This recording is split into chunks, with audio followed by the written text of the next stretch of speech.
பல பகுதிகளிலிருந்தும் சிலப்பதிகாரத்தை செவிமடுக்கும் அன்பு தமிழ் உள்ளங்களே, அனைவருக்கும் முதற்கண் என்னுடைய வணக்கம்.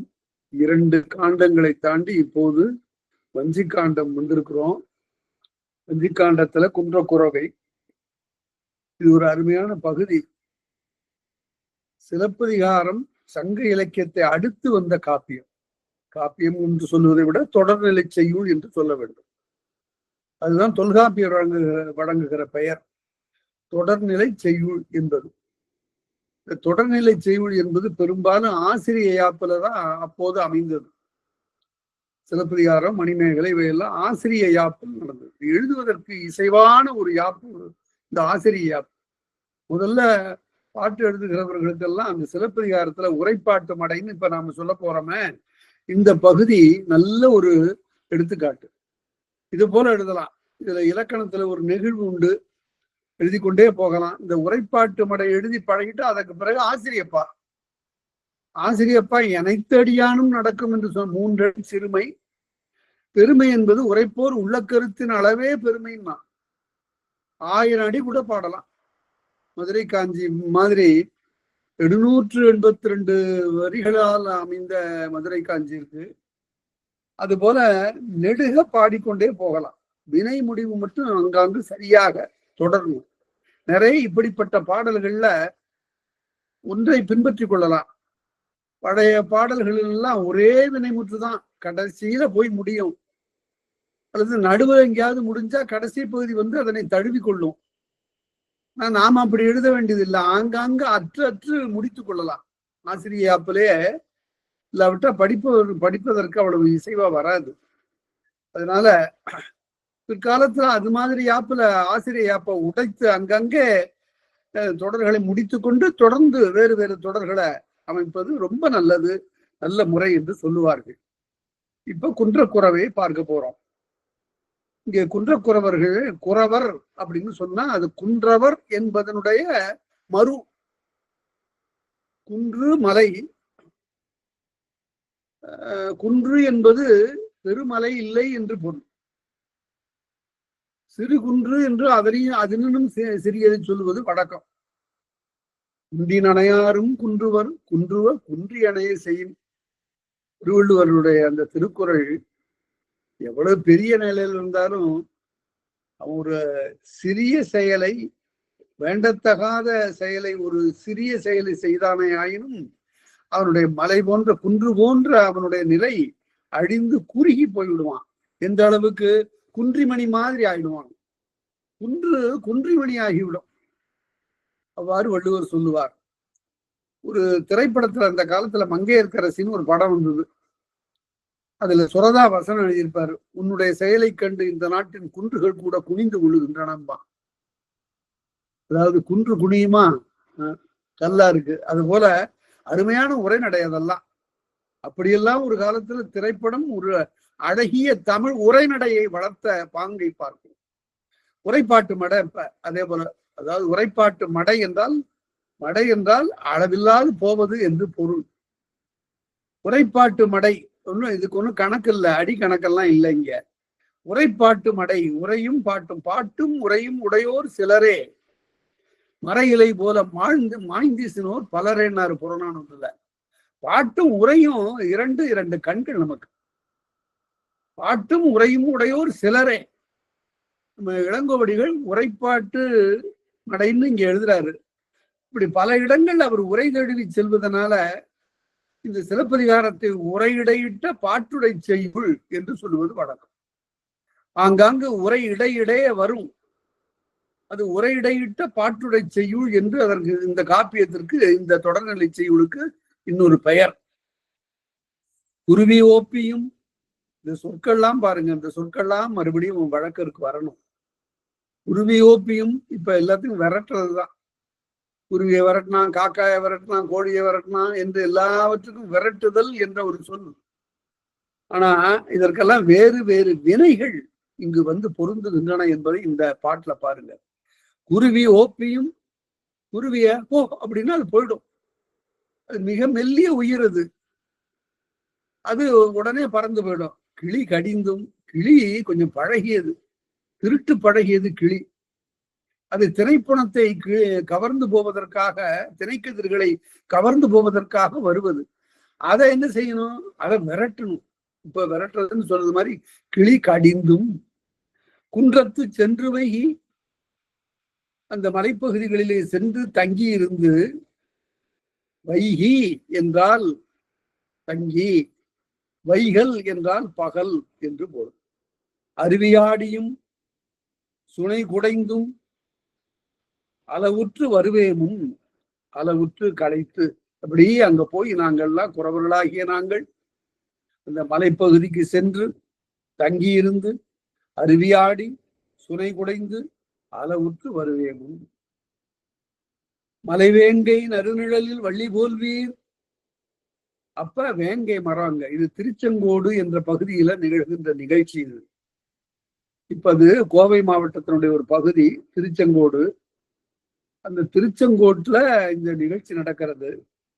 மலைவேங்கை நறுநிழலின் வள்ளி போல்வீர். இந்த வள்ளி போல்வீர்ங்கிறதுக்கு அரும்பத உரைகாரர் குடியை போன்றவளேன்னு எழுதினார். வள்ளி வள்ளின்னு எழுதினார். வள்ளிங்கிறத வள்ளின்னு எழுதினார்.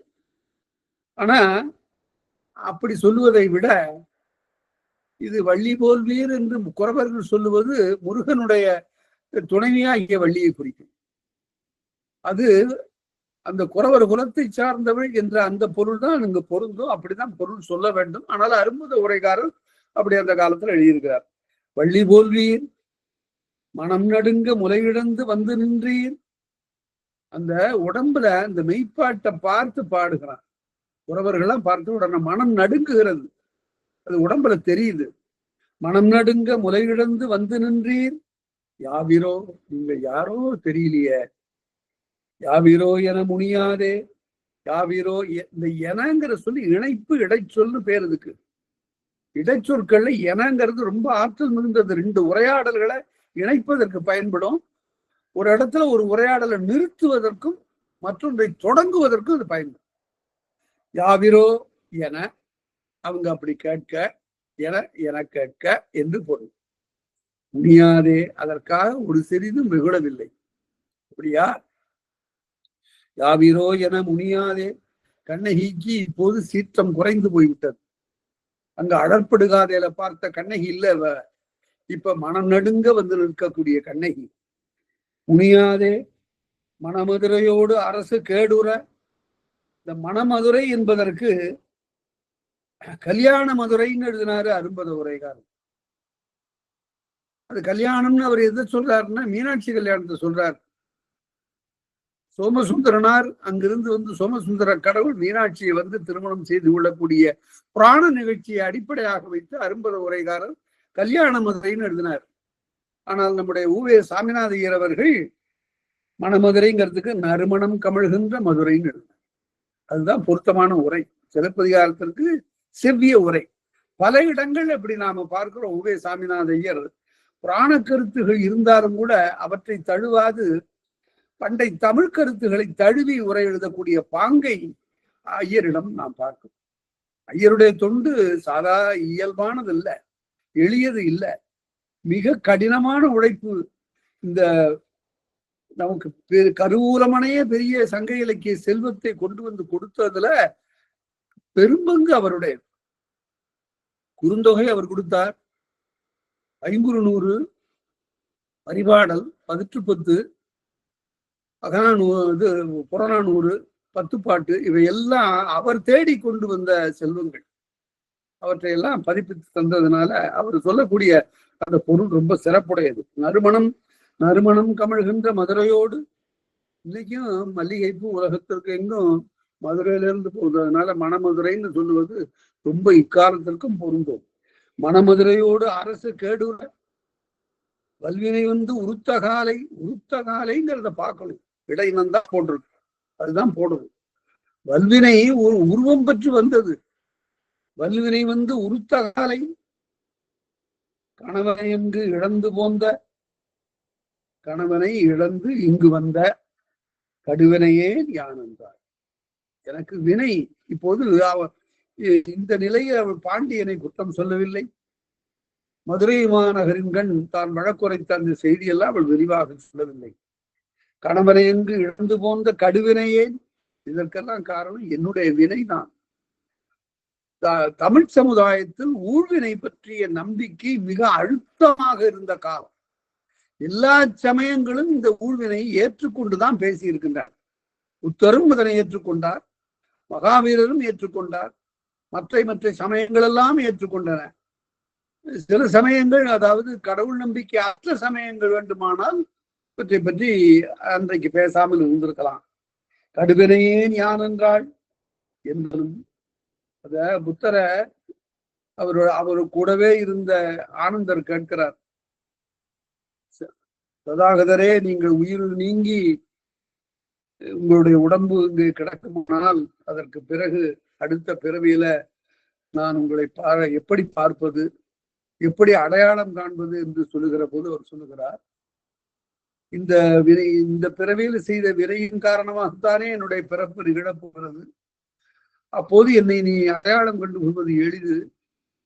யாரு அன்பாக இருக்கிறார்களோ அங்கே ததாகதன் இருப்பான், அவன் ததாகதனாக இருப்பான் என்று சொல்லுகிறார். அதனால அது எல்லாருக்கும் அந்த ஊழ்வினையில நம்பிக்கை இருந்தது. அதனால அவரவர்கள் நல்வினைதான் செய்ய வேண்டும் என்ற ஒரு கட்டாயம் ஏற்படுகிறது.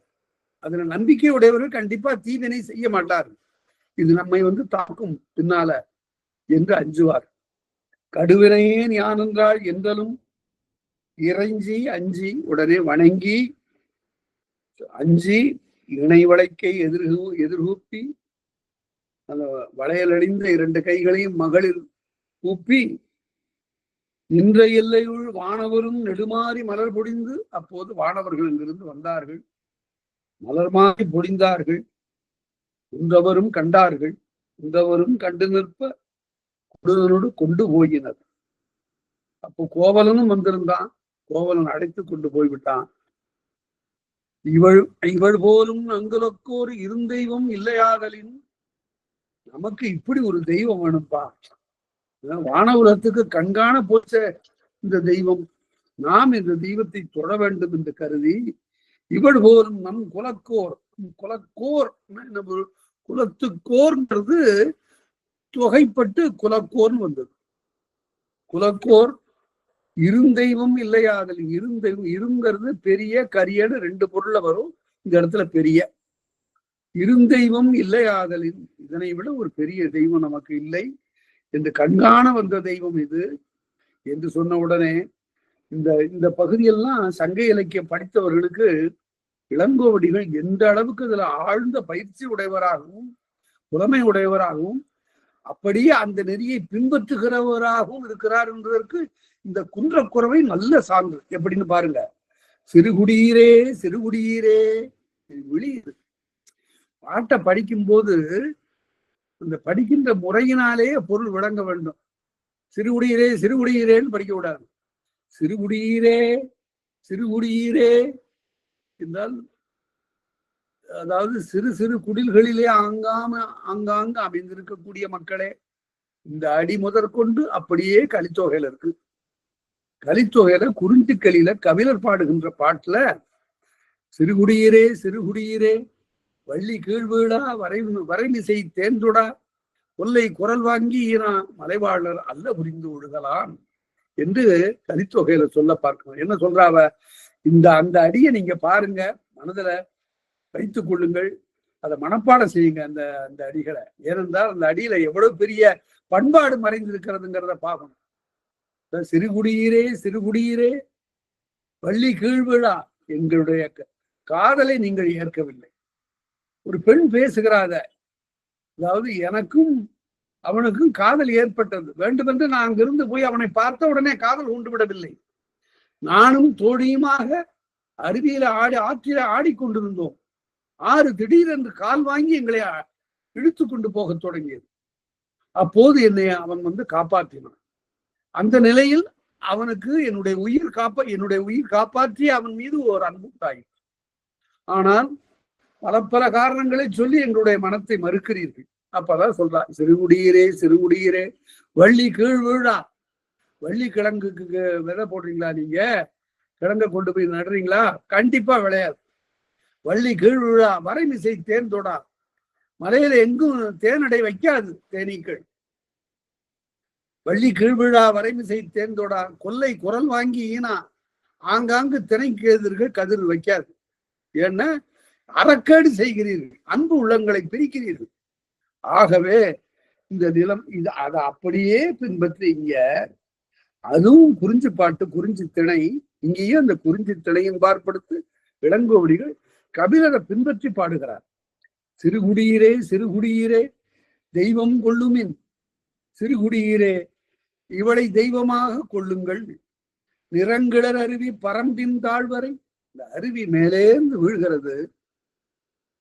அதாவது மலையிலேருந்து அருவி கீழே வருகிற போது வெண்ணுரை பல்கி கீழே இறங்குகின்ற காலத்து கதிரவனுடைய ஒளி வீச்சை உள்வாங்கி கொண்டு பலவேறு வண்ணங்களை காட்டும்.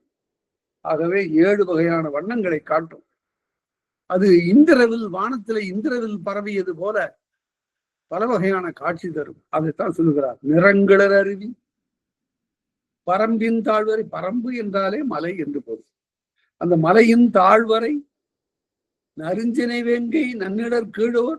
அங்கு ஒரு வேங்கை மரம். வேங்கை என்பது குறிஞ்சி நிலத்து கருப்பொருள்கள் தலைமையானது. நறுஞ்சினை வேங்கை நன்னிடர் கீழோர் தெய்வம் கொள்ளுமே. அங்கே நல்ல நிழலின் கீழே ஒரு தெய்வம் வந்து நின்றது. அதனை நாம் கொள்ளுமின். சிறுகுடியீரே தொண்டகம் தொடுமின். தொண்டகம் என்பது பெரிய பறை. தொண்டகம் தொடுமின், சிறுவரை தொடுமின். தொடுமின், தொடுதல் என்றால் இசையுங்கள் என்று பொருள். சிறுவரை தொடுமின். கோடுவாய் வைமின். கோடுன்னு கொம்பு, எக்காலம். கோடுவாய் வைமின். வைமின் இருக்கு பாருங்க.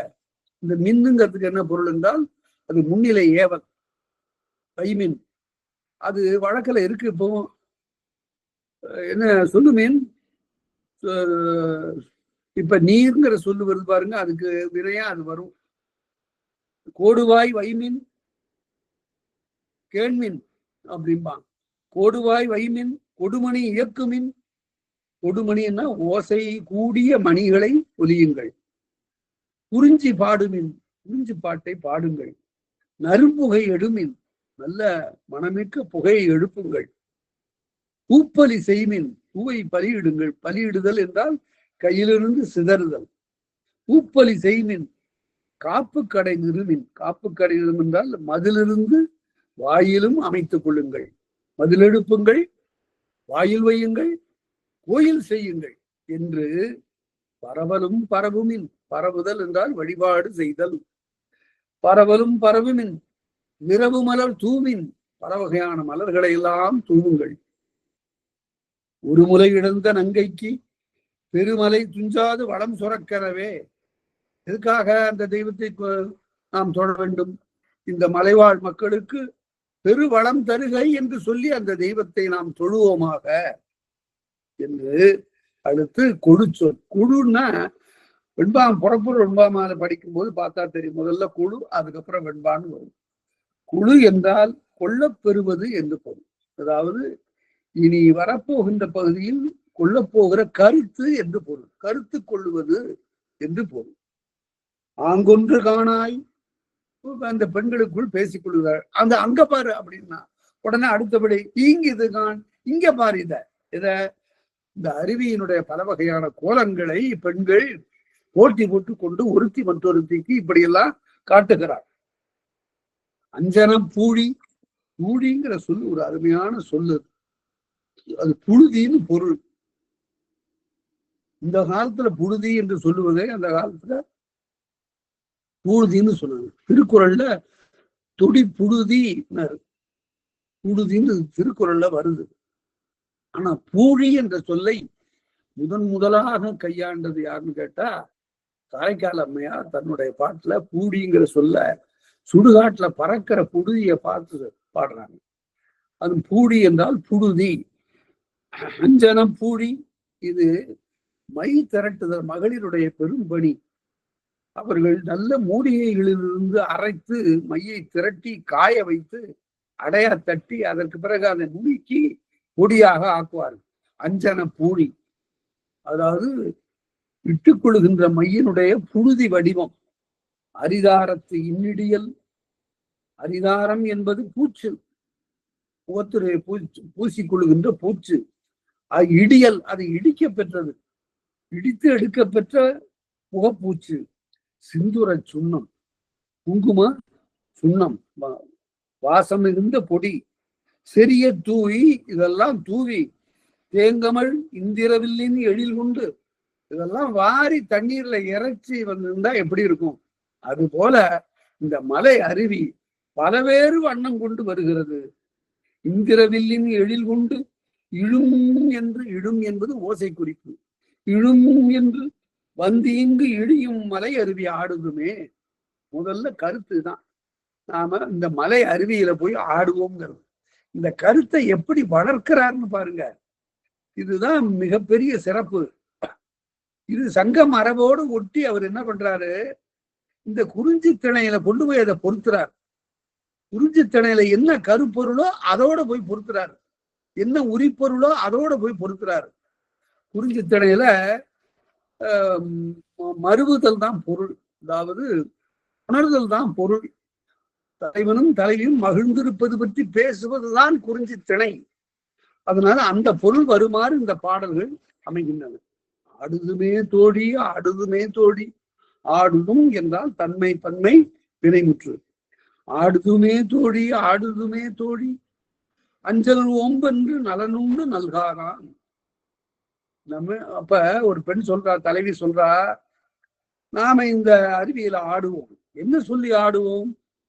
அஞ்சல் ஓம்பென்று நலனுண்டு நல்காதான், கவலைப்படாதேன்னு சொல்லிட்டு நம்ம காப்பாற்றுவேன், திருமணம் செய்து கொள்வேன் என்றெல்லாம் சொல்லிவிட்டு போன ஆளு வரல. நலனுண்டு நல்காதான், நம்முடைய நலத்தை உண்டு நமக்கு அன்பு செய்யாதவன். மஞ்சு சூழ் சோலை, அவனுடைய ஊர்ல இருந்து வருது இந்த அருவி, அவனுடைய நாட்டில இருந்து வருது. மஞ்சு சூழ் சோலை, மஞ்சு என்றால் முகில், முகில்களால் சூழப்பட்ட சோலை மலை அருவி ஆடுதுமே. நல்ல கருத்து ஒரு தலைவனை குறித்ததாக போகிறது. திணைப்பாட்டு இப்படித்தான் அமையணும். இங்க கண்ணகியத்தான் பேச போகிறார்கள், ஆனால் பேசுவதற்கு முன்னால அந்த திணை ஒழுக்கத்தை பற்றி பேசுகிறார்கள். குறவர்கள் தங்களுடைய குல ஒழுக்கத்தையும் நெறியையும் பாடுகிறார். மஞ்சு சூழ் சோலை மலையருவி ஆடுதுமே. சிறைப்புறம், சிறைப்புறம் என்றா அந்த தலைவன் வந்துட்டான், அவன் ஒன்னும் சொல்லிலே பிழைக்கின்றவன் இல்லை, சொல் தவறாதவன். ஆகவே அவன் ஒரு பக்கத்துல நிற்கிறான். அவன் வந்து விட்டதனை பார்த்து, அவன் சிறைப்புறமாக இருப்பதனை பார்த்து, தங்களுடைய வீட்டிற்கு புறம்பாக நிற்பதனை பார்த்து அப்பதான் பாடுகிறார்கள். என்றொன்றும் காணேன், நம்ம ஒன்றும் நமக்கு ஒன்றும் புலனாகவில்லை. புலத்தல், இந்த இடத்துலதான் நல்ல பொருள் பார்க்கணும். அதாவது உரையாசிரியர் கூட நமக்கு சில சமயங்கள்ல சரியான பொருளை என்ன காரணத்தாலும் தெரிவிக்கவில்லை. அவர்கள் தொடர்ந்து உரை எழுதுகிறார்கள், ஆனால் சொற்களை சமயத்துல பிரித்து காட்டணும். அது இந்த குன்றக்குறவேல அது மிகவும் தேவையாக இருக்கிறது. புலத்தல், அவர் மலைக்கல் தீண்டி வந்த புதுப்புணல். இந்த புலத்தல்ங்கிறத ரெண்டா பிரிக்கணும். புலவு என்று சொன்னால் ஊடுதல் என்று பொருள், புலத்தல் என்றாலே ஊடுதல் என்று பொருள். ஆனால் இங்க அது தொழிற்பெயரா வரல. புலத்தல் அல்லு என்பது எதிர்மறையா வருது. புலவாதீர், புலவக்கூடாது, ஊடக்கூடாது. எதுக்கு ஊடக்கூடாது? அவர் மலை கல்தீண்டி வந்த புதுப்புணல். இந்த புதுப்புணலை பார்த்து, இது அந்த நாட்டில இருந்து தானே வருது, இதுல நான் நீர் ஆட மாட்டேன் என்று ஊடக்கூடாது. அவன் மேலதான் நமக்கு வருத்தமே தவிர, அவன் நாட்டிலிருந்து வருகின்ற இந்த மலை அருவியின் மீது நமக்கு வருத்தம் இல்லை. கல் தீண்டி வந்த புதுப்புணல், கல் என்றால் மலை பொருள் இங்க ஆகுவேறது. கல் தீண்டி வந்த புதுப்புணல், கல் தீண்டி வந்த புதுப்புணல் மற்ற யார் உற்று ஆடினோம்.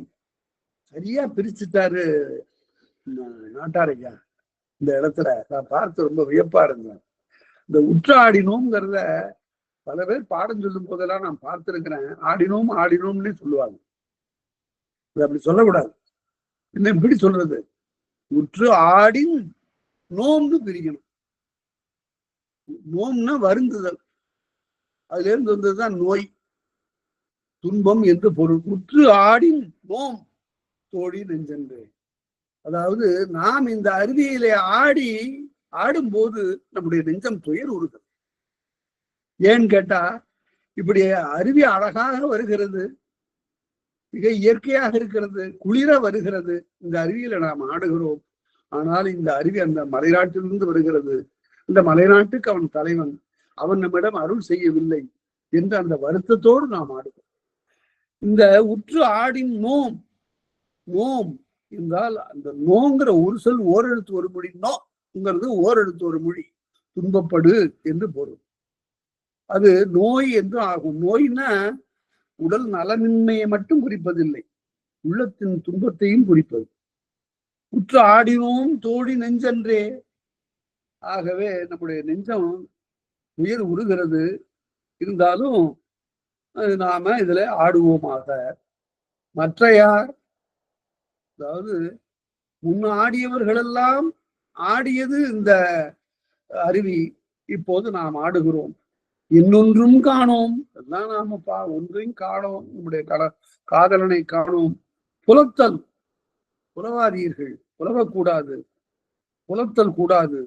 அவர் மலை பொன்னாடி வந்த புது புனல், அவர் மலையில ஆடி வந்த உன்னையெல்லாம் தழுவி கொண்டு வந்த இந்த புது பூனல் மற்ற யார் முன்னாடியும் நோம்.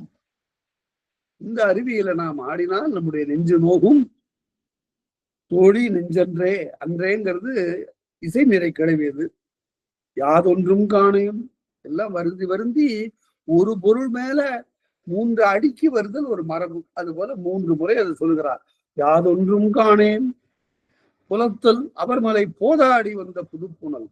இந்த புது புனல் மீது நாம புலத்தல் கூடாது, இது நமக்கு இனிமை செய்ய வந்தது என்று. அத கலித்தொகையில தான், அந்த காட்சியும் கலித்தொகையில தான் வருகிறது. இலங்கும் அறிவித்தே, இலங்கும் அறிவித்தே தான் உற்ற சூழ் பேணான் பொய்த்தான் மலை. சொல்ல காப்பாற்றாதவனுடைய நாட்டுல இந்த அருவி விட அழகாக தவழ்கிறது. இயற்கை இப்படி சிறப்பாக இருக்கிறது, இருக்கலாமா அப்படி? அவன் அறக்கேடு செய்தவனாயிற்றே, சொல்லை பிழைத்தவனாயிற்றே, அவன் நாட்டுல அருவி இப்படி அழகாக இருக்கிறதே என்று கலித்தொகையில பாடப்பார்கள். போதாடி வந்த புதுப்பூணல் மற்ற யார் மீதாடி நோம் ஓடி நெஞ்சன்றே. ஆகவே இந்த அருவியில சென்று ஆடினால் நம்முடைய நெஞ்சு நோகத்தான் செய்யும். ஆனால் இந்த அருவியோடு நாம் ஊடுதல் இல்லை என்று அவள் பேசுகிறாள். தோழிக்கு இப்ப தலைவி சொல்லுகிறார். சிறைப்புறமாக இருக்கக்கூடிய தலைவனை எண்ணி, உரையினி மாதராய் உங்கண் சிவப்ப, ஏற்கனவே மையுண்ட கண் கரிய கண்கள் இப்போது சிவந்து போயின. உரையினி மாதராய் உங்கண் சிவப்ப புரைதீர் புனல் உடைந்து ஆடினோமாயின், குற்றமில்லாத இந்த புனலிலே நாம் ஆடுவோமானால் உறவு நீர் மாகுந்த வேலேந்தி ஏந்தி குறவை தொடுத்தொன்று பாடுகம்பா தோழி. இப்ப நாம அடுத்தபடி அடுத்த கட்டத்துக்கு போகுது பாருங்க பாட்டு. இதுவரையில இந்த குறிஞ்சியினுடைய உரிப்பொருளை பாடினாரு. கணவன் வருவதற்கு காலம் தாழ்க்கிறான், இப்ப வந்துட்டான், சிறைப்புறமாக நிற்கிறான், அவன் பிரிஞ்சு போயிட்டான்னு பாடினா அது குறிஞ்சித்தனை ஆகாது. அவன் திரும்பி வந்துட்டான், வந்ததும் தெரிகிறது, பக்கத்துலதான் நிற்கிறான், அவனுடைய காது கேட்கத்தான் இவையெல்லாம் பேசினாள். ஆகவே அந்த புணர்தல் என்ற அந்த உரிப்பொருள் முதல்ல பேசப்பட்டது. அடுத்தபடியாக இந்த நிலத்துக்குரிய தெய்வத்தை பாடுகிறார். இந்த குறிஞ்சி நிலத்துக்குரிய தெய்வம் முருகன்.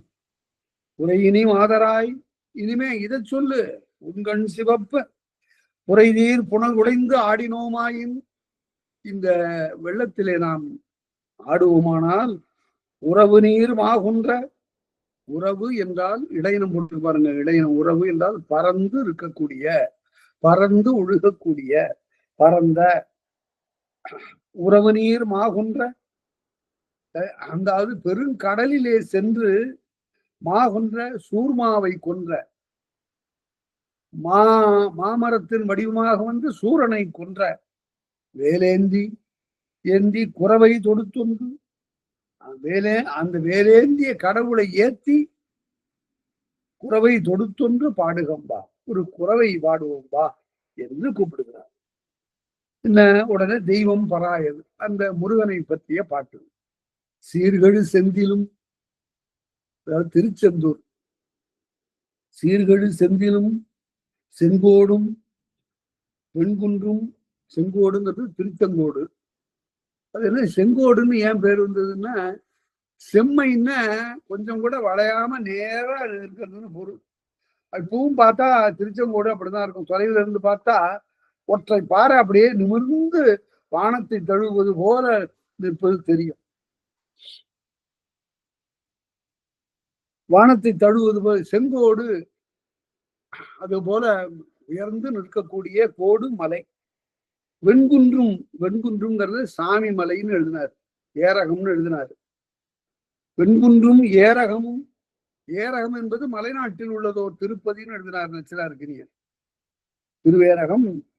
அதற்கு பிறகு இப்ப குடந்தைக்கு அருகில உள்ளத திருவேரகம் என்று சொல்லக்கூடிய வழக்கம் பிற்காலத்தில் ஏற்பட்டது. வெண்குன்றும் ஏரகம் நீங்கா இறைவன் கை வேலன்றே வேலன்றே பாரினும் பவ்வத்தின் உள்புக்கு. இந்த படை வீடுகளிலே தங்கி இருந்த முருகனுடைய வேல் சென்று பாய்ந்து பாரிரும் பவ்வத்தின், பவ்வும் கடல், மிகப்பெரிய அந்த கடலின் உள்புக்கு பண்டொரு நாள் சூர்மா தடிந்த சுடரிலைய வெள்வேலே.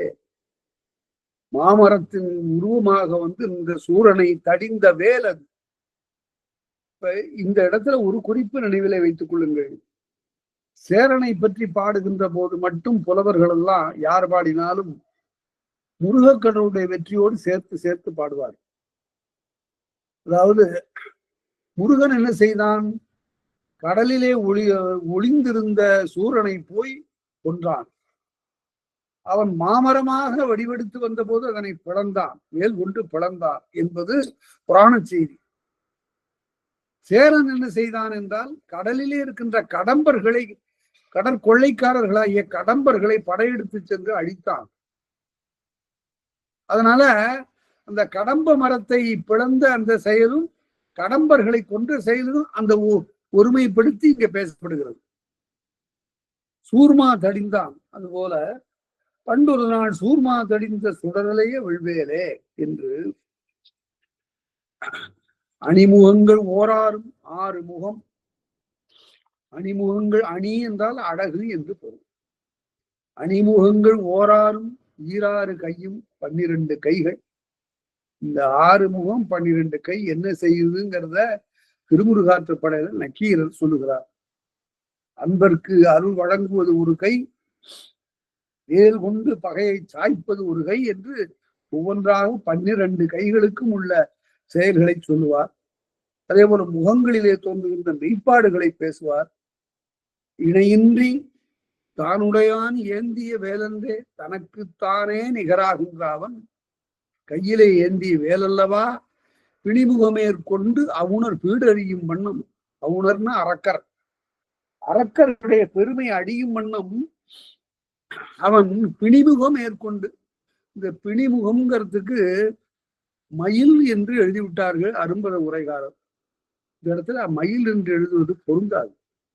ஏனென்றால் இவன் போருக்கு சென்ற அரக்கர்களை அழிக்கின்ற காலத்து யானை மேற் சென்றான் என்றுதான் புராணம் சொல்லுகிறது. 10 அப்படிதான் பேசுகிறது. அதனால பிணிமுகம் என்பதற்கு 2 பொருளும் உண்டு. யானை என்றும் பொருள் உண்டு, மயில் என்றும் பொருள் உண்டு. இங்கே யானை என்று கொள்ள வேண்டும். பிணிமுகம் மேற்கொண்டு அவுணர் பீடனையும் வண்ணம் மணி விசும்பில் நீல நிறம் பொருந்திய வானம். மணி விசும்பில், இந்த விசும்புன்னு ஒரு சொல்லு இருக்கு பாருங்க, இதுக்கு என்ன பொருள் என்றால் பறந்தது என்று பொருள். அதாவது பார்த்து கொண்டே போனா அது நீளமாக பறந்து இருக்கிறது, அது அகலமாக விளங்குகிறது இந்த வானம். விசும்பு. அதனால்தான் ஓயாம அழுகிற பிள்ளைய பார்த்து அது விசும்பிக்கிட்டே இருக்குங்க. அதான் விசும்பு. அந்த சொல் அப்படி வழக்கிற்கு வந்திருக்கிறது. மணி விசும்பில் கோனேத்த, மணி விசும்பிற்கோன், விசும்பிற்கோன் தான் இந்திரன்.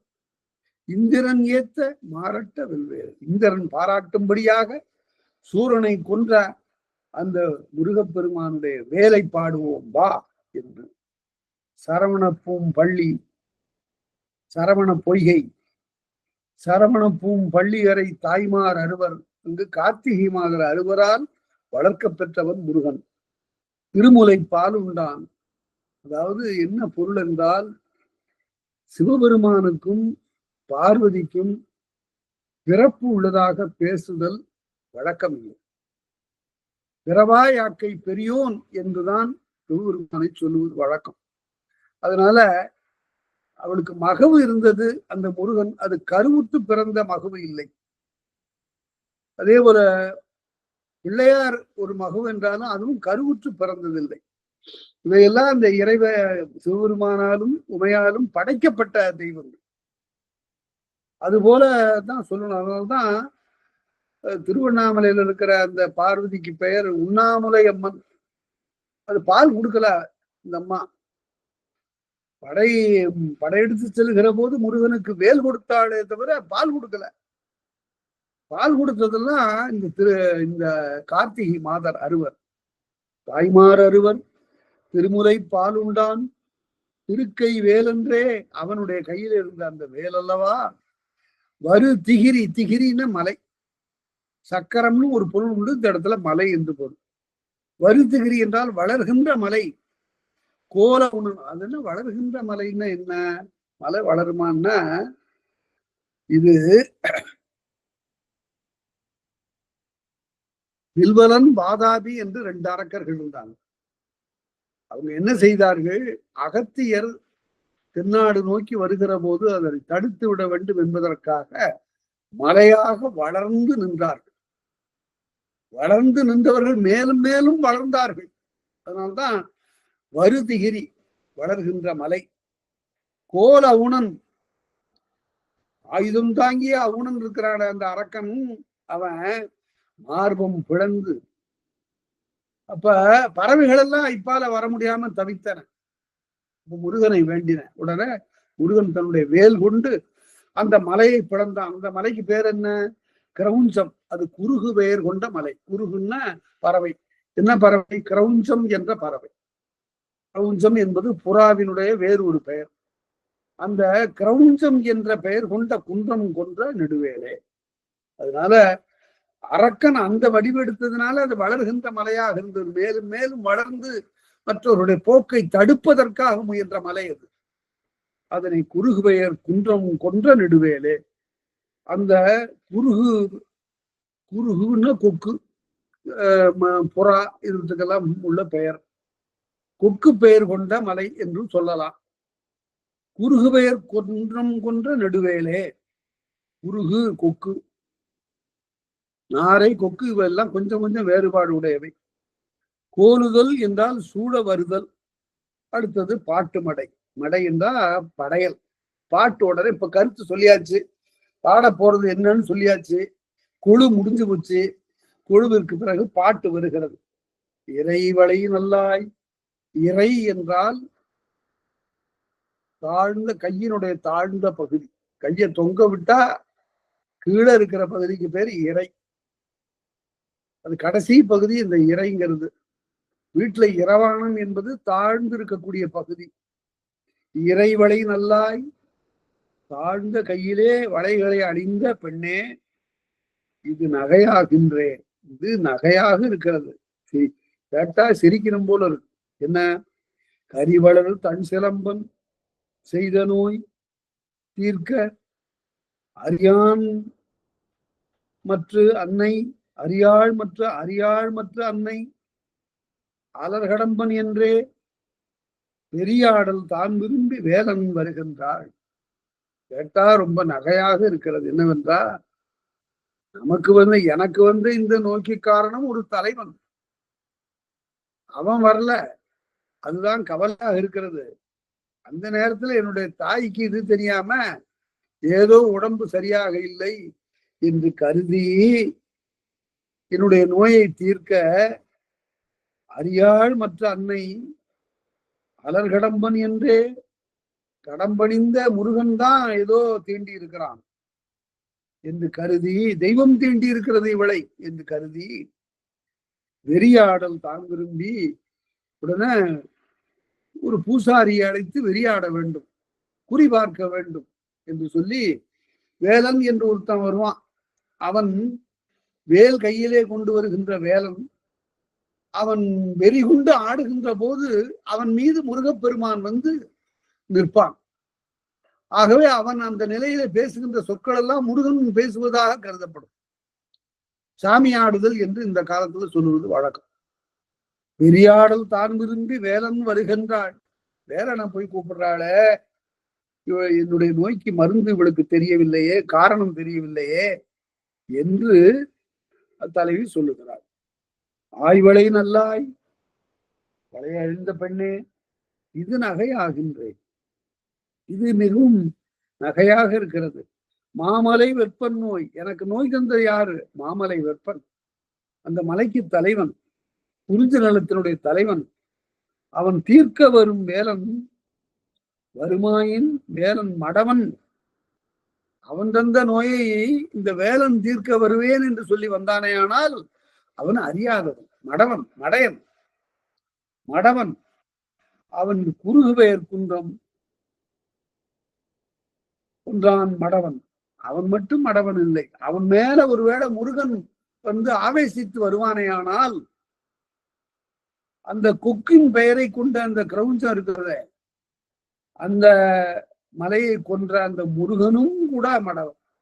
அதாவது சங்க இலக்கியத்துல மட்டும்தான் தெய்வத்தை கூட ஏதோ தன்னுடைய குடும்ப உறுப்பினர் மாதிரி பேசக்கூடிய நிலையை சங்க இலக்கியத்தில் மட்டும்தான் பார்க்கலாம். அதாவது ஒரு தோழி நற்றிடையில சொல்லுவா, வெறியாட வந்த பார்த்து, மடவை முருகே, முருகனே உனக்கு அறிவே கிடையாது அப்படின்னு. ஒரு தெய்வத்தை பார்த்து அறிவே கிடையாதுன்னு சொல்லக்கூடிய நிலை சங்க இலக்கியத்துல மட்டும்தான் இருந்தது. என்ன, அந்த தெய்வம் அவ்வளவு நெருக்கமாக ஒரு குடும்பத்தோடு ஒட்டிய நிலையில இருந்தது. இப்பவும் அது மாதிரி வசைபாடுவது உண்டு. பாழா போன தெய்வம் தான். அதுபோல தங்களுடைய உணர்ச்சியின் காரணமாக இவ்வாறு சொல்லுகின்ற ஒரு மரபை நாம சங்க இலக்கியத்துல பார்க்கிறோம். இவ்வாறு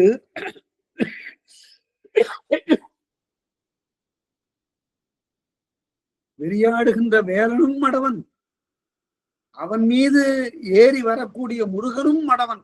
மடவன்னு சொல்லணும், மடையன்னு சொல்றது. மடையன்னு எழுதலாம், ஆனா டை போடக்கூடாது. மடையன், மாடா யா இன்னும் எழுதணும். டை போட்டுட்டா சமையற்காரன் போடும்.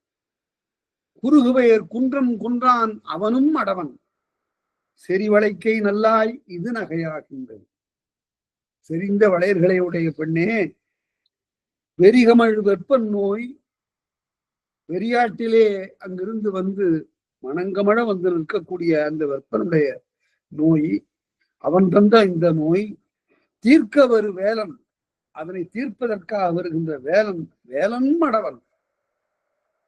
அந்த பூசாரி அறிவற்றவன், அது மட்டுமல்ல, அவனினும் தான் மடவன், ஆலமறு செல்வன் புதல்வன். இந்த இடத்துல ஒரு வேடிக்கை பார்க்கலாம். அதாவது இதுவரையில பூசாரி மடவன் முதல்ல, பூசாரிக்கு அப்புறம் அவன் மேல வந்து சாமியாடி நிற்கக்கூடிய முருகன் மடவன்ங்கிறது ரெண்டாவது. அந்த முருகன் பற்றி சொல்லுகிற போது, ஆலமரத்தினுடைய நீழிலே இருந்து சனகாதி முனிவர்களுக்கு மந்திரத்தின் அரும்பொருள் உரைத்த சிவபெருமானுடைய மகனாகிய முருகனும் அறிவற்றவன்.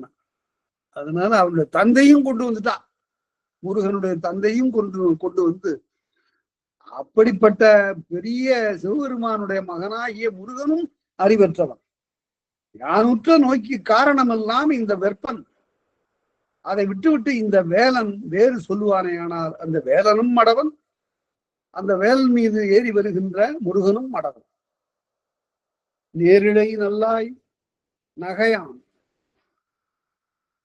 மலைநாடன் மார்பன் தரு வெண்ணோய், அவன் கொடுத்த இந்த கொடுமையான நோய் தீர்க்க வருவோன், தீர்க்க வரு வேலன் தன்னிலும் தான் மடவன், அவனை விட மடவன் இந்த கார்கடப்பந்தார் எம் கடவுள், எம்முடைய கடவுள் தான் அது, ஆனா அதுவும் மடமை உடையதே என்று சொல்லி அடுத்த நிலை அதுல தொடர்கிறார்.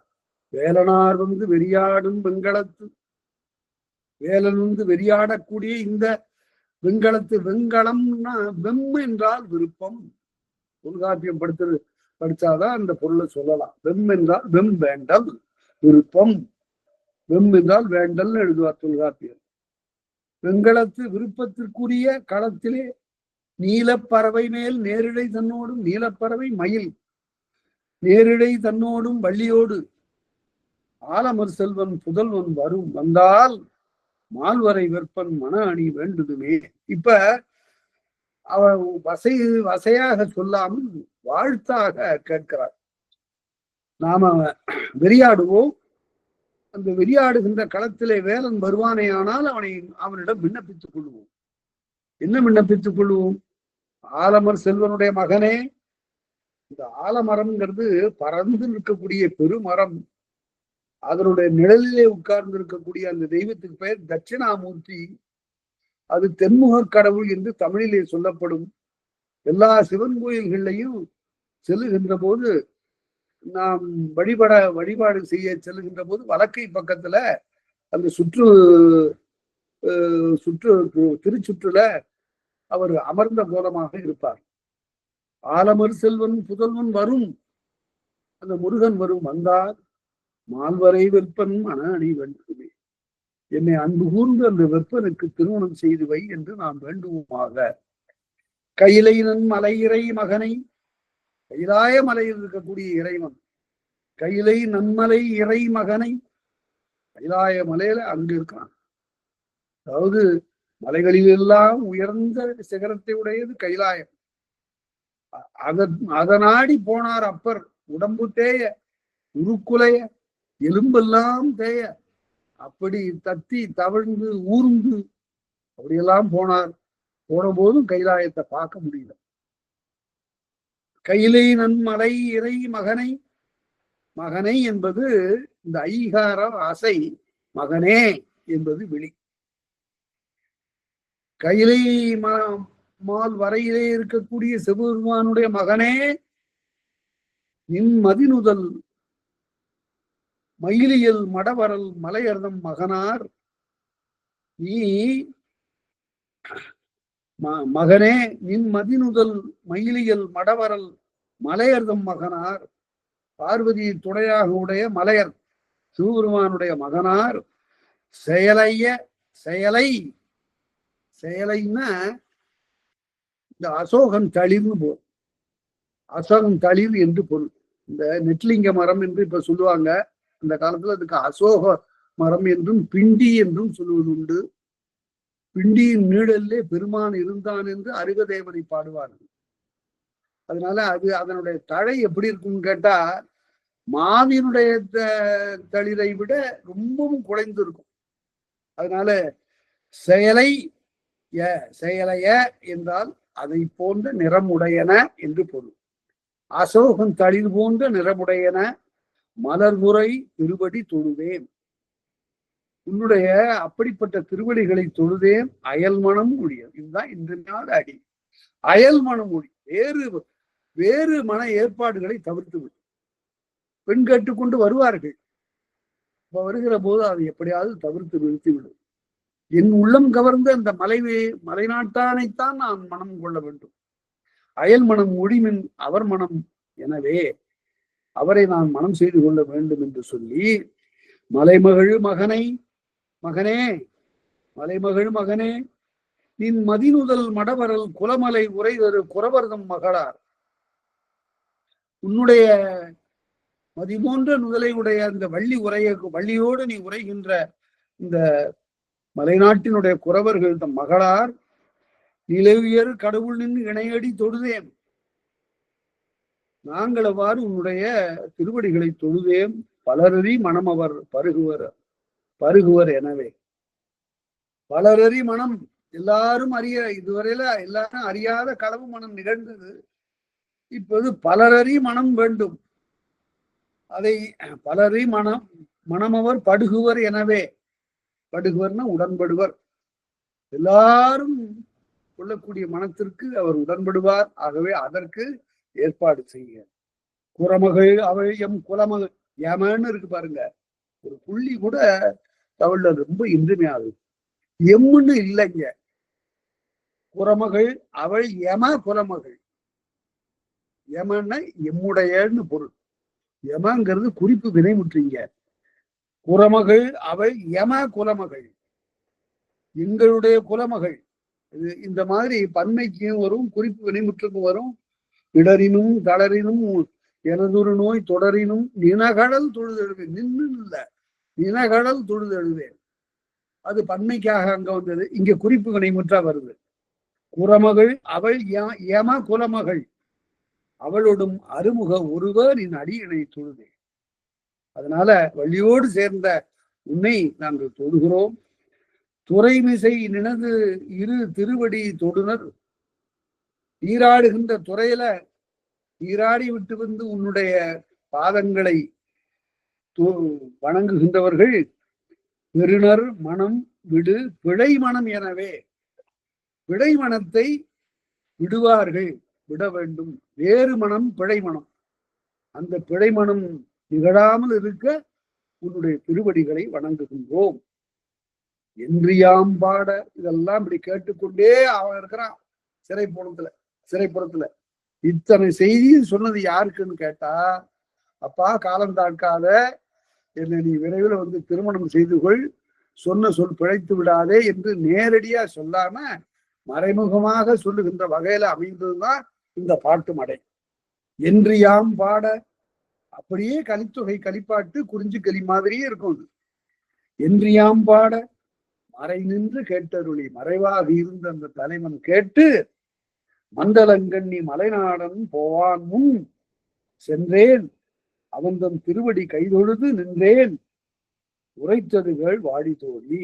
அப்போது அவனுடைய திருவடிகளை தொழுது நான் சொன்னதை சொல் என்று கடம்பு சூடி, கடம்பு மலர்களை எல்லாம் சூடி. இந்த கடம்பு மலர்ங்கிறது உருளா இருக்கும், சக்கரை மாதிரி இருக்கும். உருள் கடம்பு என்று அதற்கு பெயர். கடம்பு சூடி உடம்பிடி ஏந்தி, உடம்பிடின வேல், உடம்போடு கூடிய வேல் ஏந்தி, கடம்பு சூடி உடம்பிடி ஏந்தி, மடந்தை பொருட்டால் வருவது இவ்வூர். இவன் கையில ஒரு வேலை பிடித்து கொடுத்த தலைவன் மலைநாட்டில இருந்து இரவு நேரத்துல வருவது எதற்காக என்றால் மடந்தை பொருட்டால். ஒரு பெண்ணின் காரணமாக இந்த ஊருக்கு வர்றான். மடந்தை பொருட்டால் வருவது இவ்வூர். அத குறிஞ்சி பாட்டுல அழகா கபிலர் பாடுவாரு. அம்மா, இந்த என்னுடைய தலைவிக்கும், அதாவது உன்னுடைய மகளுக்கும் அந்த தலைவனுக்கும் இடையிலே காதல் தோன்றியது.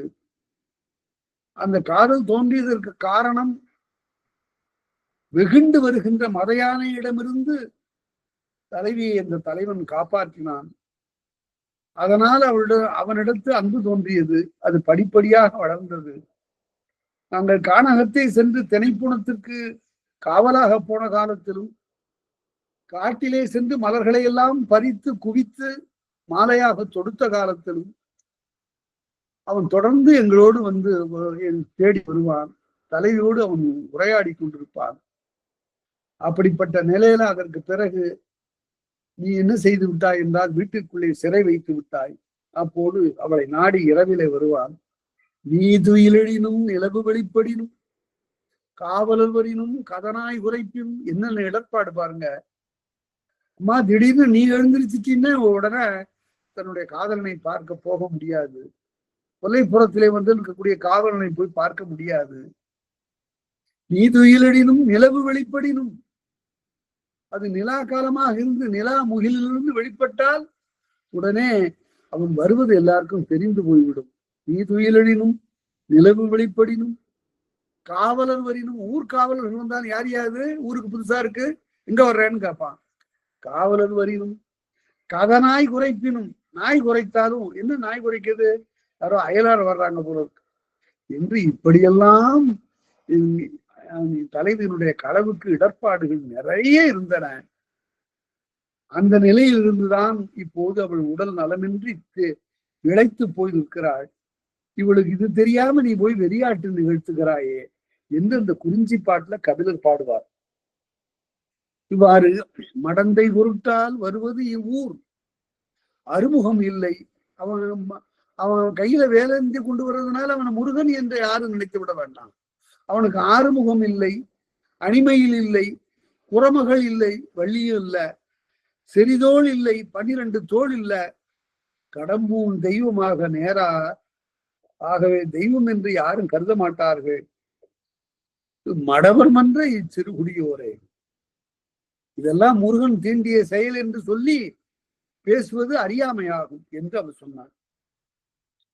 அலர்பாடு பெற்றமை யான் உரைப்ப கேட்டு ஊரெல்லாம் அலர் பறந்து போச்சு. இந்த பெண்ணுக்கு ஏதோ உறவு இருக்கும் போல இருக்கிறது என்று எல்லாரும் மூக்கின் உச்சி சுட்டு விரல் சேர்த்தி பேசிக் கொண்டிருக்கிறார்கள். அலர்பாடு பெற்றமை யான் உரைப்ப கேட்டு புலர்வாடு நெஞ்சம் புறங்கொடுத்து போன மலர்தலை விற்பன். அதெல்லாம் எல்லா வாய்மொழிகளும் பின்னே போக மலர்தலை விற்பன் போன வரைவானும் போலும். அவன் வரைந்து கொள்வானா, திருமணம் செய்து கொள்வானா, வரைவு திருமணம் வரைவானும் போலும். உலகினால் மாமுதுரை கோள் இழைத்தாள் காதல் தலைவனை வானோர் தமரரும் கூடி பலதொழு பத்தினைக்கு காட்டி கொடுத்த நிலையொன்று பாடுதுங்க. இப்ப அதோ பார், எந்த நிலையிலையும் கைவிடாது வந்து அழைச்சிட்டு போனான் பார் கோவலன். இறந்த பிறகு கோவலன் அங்கிருந்து வந்து இந்த பத்தினியை தன்னோடு அழைத்து கொண்டு போனானே, அவளை சான்றாக காட்டி மாமதுரை கோள் இழைத்தாள் நெருப்பு கொள்ளுமாறு செய்தாள். காதல் தலைவனை வானோர் தமரரும் கூடி, அவன் தன்னுடைய சுற்றத்தோடு, வானவர்கள்லாம் சுற்றத்தோடு வந்து பலரோடு பத்தினிக்கு காட்டி கொடுத்த, இதோ இருக்கிறான் பாரு உன்னுடைய கணவன் என்று காட்டி கொடுத்த நிலையொன்று பாடுகிறான். அதை நாம பாடுவோம் என்று இந்த செய்தியை வந்து குறிஞ்சித்திணை பொருண்மையோடு பொருத்தி பாடுகொம்பா வாடி தோழி. இந்த தொடரும் அப்படியே கலித்தொகையில இருக்கு. பாடுகொம்பா வாடி தோழி பாடுற்று என்று அங்கே கலித்தொகையில சொல்லப்படும். பாடுகம் வா வாடி தோடி யாம் பாடுகம் கோமுறை நீங்க குடிமாட கூடலை அரசன் முறை நீங்கினான் என்பதற்காக குடிபரந்த நெடுமாடத்தை உடைய அந்த கூடலாகிய மாநகரை மதுரையை தீமுறை செய்தாளை தீயாலே முறை செய்தாள். ஏத்தியாம் பாடு தீமுறை செய்தாளை ஏத்தியாம் பாடுங்கால். அப்படி நாம் பாடுகின்ற போது, கண்ணகியை நாம் பாடுவதனாலே மாமலை விற்பன் மணவணி வேண்டுமே. நாம் அப்படி பாடுகின்ற போதே அந்த பத்தினி தெய்வத்தை குறித்து பரவுகின்ற போது நமக்கு திருமணம் வேண்டும், மாமலை விற்பனை நாம் மனம் செய்து கொள்ள வேண்டும் என்பதனை நாம் வேண்டுவோமாக என்று பாடினார். அடுத்து பாடுற்று பத்தினி பெண்டில் பரவி தொழுவாளோர் பைத்தவல் பைம்புணத்து உள்ளாளே. பத்தினி பெண்டிரை பலரும் சேர்ந்து இப்படி பரவி தொழுவாள் அந்த தலைவி ஓர் பைத்தரவல்குள் பைம்புணத்து உள்ளாளே. அவள் அரபு போன்ற இடைப்பகுதியினை உடைய அந்த பெண் நம்முடைய சோலையிலே இருக்கு. பைம்புணத்து உள்ளாளே, நம்முடைய சோலை சூழ்ந்த இந்த சிறுகுடியிலே இருக்கின்றாள். பைத்தரவல் உள் கணவனை வானோர்கள் உய்த்து கொடுத்தும் உரையோ முடியாரே. அந்த வானவர்கள்லாம் கொண்டு வந்து தன்னுடைய கணவனை கொடுத்த அந்த பெண்ணு இங்க இருக்கு. பெண்ணை நாம் இங்கு பார்த்தோம். உய்த்து கொடுத்தும் உரையோ அவரை புகழ்தலும் ஒழியாரே. அந்த கண்ணகியை புகழ்ந்து பாடுதலையும் நீங்க மாட்டார். வாகை வாழ்க்கை அமரர் தொழுதேத்த காண நெருவேங்கை கீழ்வோர் காரிகையே. அதாவது வெற்றி பொருந்திய இந்த வாழ்க்கையை அமரர் தொழுது ஏத்த, ஆக வாழ்க்கை வெற்றியாகிவிட்டது என்பது போல சொல்லப்படுகிறது. காண நெருவேங்கை கீழ்வோர் காரிகையே. காண நெருவெங்கை கீழாள் கணவனோடும் வாகை வாழ்க்கை மறுதரவோ இல்லாளே. அதுதான் அருமை. அதாவது கணவனை பார்த்தா அமரர்கள் அங்கிருந்து கூட்டி வந்தார்கள். மிகப்பெரிய ஊர்தியில் அங்கிருந்து வந்து இவளை மலர் தூவி அடைத்தார்கள். ஆனால் மறுதரவோ இல்லாளே. மறுபடியும் மானுட வாழ்க்கை இல்லை. இவர்கள் தெய்வமாகி போயினரே தவிர இவர்கள் மறுதரவு ஆகிய மானுட வாழ்க்கையை பெறவில்லை. மறுதரவோ இல்லாளே, மறுதரவு இல்லாளை ஏற்றி நாம் பாட, அதனால தெய்வமாக ஆகிவிட்டார். அவளை நாம் பாட பெருகதில்லம்ம இவ்வூரும் ஓர் பெற்றி, இந்த ஊரும் அந்த சிறப்பை பெறட்டும். பெற்றி உடையதே, பெற்றி உடையதே, பெற்றின்னு நோன்பு. அவளை குறித்து வழிபடுகின்ற இந்த நோன்பை நாம் மேற்கொள்வோமாக. பெற்றி உடையதே, பெற்றி உடையதே, ஒற்றுடி மாதர் கணவன் மனம் காண வெற்றி உடையது. அதனால அப்படியெல்லாம் தொழுதா என்ன ஆகும்? இந்த பெண் தனக்குரிய மலை விற்பனை மனம் செய்து கொள்ளக்கூடிய ஒரு நிகழ்ச்சி நிகழும். ஒற்றுடி மாதர் கணவன் மனங்காண பெற்றி உடையது இவ்வூர் என்று யாம் கொண்டு நிலைவாடி ஆடும் குறவையை, இவ்வாறு குறவையாட கண்டு நம் காதலர் கைவந்தார், நம்முடைய காதலருடைய வழிவந்தவர்கள் ஆனாது உண்டு மகிழ்ந்து ஆனா வைகளும் பாடியர். எல்லாரும் வீரமா உண்டுன்னு வீரபானம் உண்டுன்னு எழுதினார். கள்ளை மகிழ்ச்சியாக உண்டு வைகளும் பாடியர், எல்லாரும் வாழ்க. இல்லெழுதிய இமயத்தோடு ஒல்லி ஆண்ட குடவர் கோவே, ஒல்லிமலை ஆண்ட நம்முடைய சேர அரசர் பெருமானும் வாழ்க. இல்லெழுதிய இமயத்தோடு, இமயத்திலே வில்லை பொறித்த நம்முடைய சேர அரசன், புள்ளியாண்ட சேர அரசன் அவனும் வாழ்க என்று வாழ்த்தி நாம் இந்த குறவையை முடிப்போமாக என்று சொல்லி முடித்த ஒரு பகுதி. இவ்வாறாக இந்த சுந்தர் குறவை மிக அழகாக சொல்லப்பட்டது. அதுல இதனுடைய பெரிய சிறப்பு என்னவென்றால், சங்க இலக்கிய மரபு கெடாம வந்த ஒரு தொடர் நிகழ்ச்சியோடு இதுதான். மணிமேகலையில கூட இதை நம்ம பார்க்க முடியாது. மணிமேகலையில அது பௌத்த மத சார்பு பற்றி எழுது அதற்காகவே எழுதப்பட்ட ஒரு காப்பியமாக அது அமைந்து விட்டது. அதுல சமய செய்திகள் மிகுதி. ஆனால் அதே சமயத்துல மணிமேகலைக்கு வேறு சிறப்புகள் உண்டு. என்ன சிறப்புகள் என்றால், எல்லா இடங்களிலும் அவர் என்ன செய்வார்? அருமையான வடமொழி சார்ந்த தத்துவ சொற்களை எல்லாம் தென்மொழியாக தமிழாக மொழிபெயர்ப்பார். 12 நிதானங்களை பற்றியெல்லாம் சொல்லுகிற போது அழகான தமிழ் சொற்களாக ஆக்கி காட்டுவார். சீத்தலை சாத்தனாருக்கு அப்படி ஒரு தமிழ் பற்று உண்டு. ஆகவே இந்த 2 பேரும் புலவர்களுடைய 2 காப்பியங்களை நாம் பார்க்கும்போது, சிலப்பதிகாரம் முழுக்க முழுக்க திணை மரபை தழுவியது, சங்க இலக்கிய மரபை தழுவியது. சங்க இலக்கிய அகப்பாடல்களுடைய மரபெல்லாம் ஒரு பக்கம் இருக்கும், புறப்பாடல் மரபெல்லாம் இன்னுமே பார்க்க போறோம். புறப்பாடல் மரபெல்லாம் இனிமே பார்க்க போறோம். அதனால இவ்வாறு அகம்புறமாக 2ஐயும் தழுவி பாட பெற்ற ஒரு தொடர் நிகழ்ச்சியும் இதுதான்.